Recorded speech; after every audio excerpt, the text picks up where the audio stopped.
تناسب آوازهای گرفته‌اش باشد. برای مثال اگر حزب نهضت اسلامی تاجیکستان 40% آواز را گرفت، در حکومت 40% نماینده نداشته باشد، بس است که 20% داشته باشد.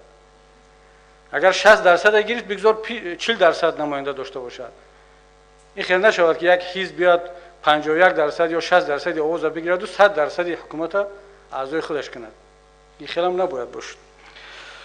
خب سوال سوم درباره انقلاب ها گفتید که رعایت نکردن حقوق مردم سبب اصلی می شود، از ما مثال آوردید. من هنوزم به این نظر هستم چی در سوریه، چی در کشورهای دیگر، چی در اوکراین رعایت نشدن حقوق مردم و فساد اداری و کروپسیا و بی‌عدالتی رهبران باعث انقلاب ها می شود.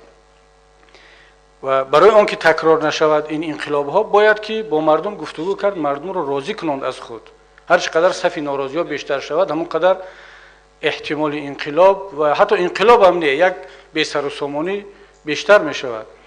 من چرا گفتم که همون نقطه نظرهای ما که در مسکو هم بعد مورد بحث و صحبت قرار گرفت، آقای پریماکو هم به همین اشاره کردن، گفتن شما یکی از سبب‌های بی‌ثباتی اوکراین را در همین رفتار نادرست یانوکوویچ و حکومت اوکراین دانستید. این خبر به ما رسید. من فکر کردم که ایشان اعتراض خواهند کرد. برعکس گفتن که ما 100% راضی هستیم. حالا هم دیگر سیاست ما در روسیه باید همین خیال شود که در دنیا فقط از دیکتاتورها پشتیبانی نکنیم.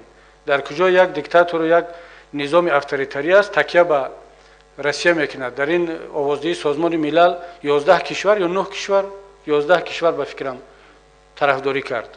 شما یک بار ببینید روی خط اون کشورها کدام کشورها هستند.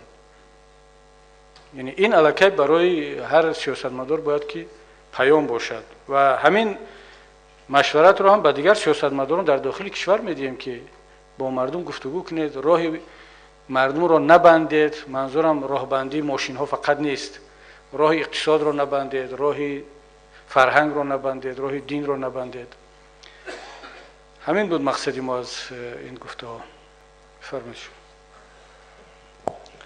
با عرض سلام حضورین محترم، میخواستم یک چند ملاحظه خویش رو وابسته به موضوع امروزه بحث خب مطرح سازم.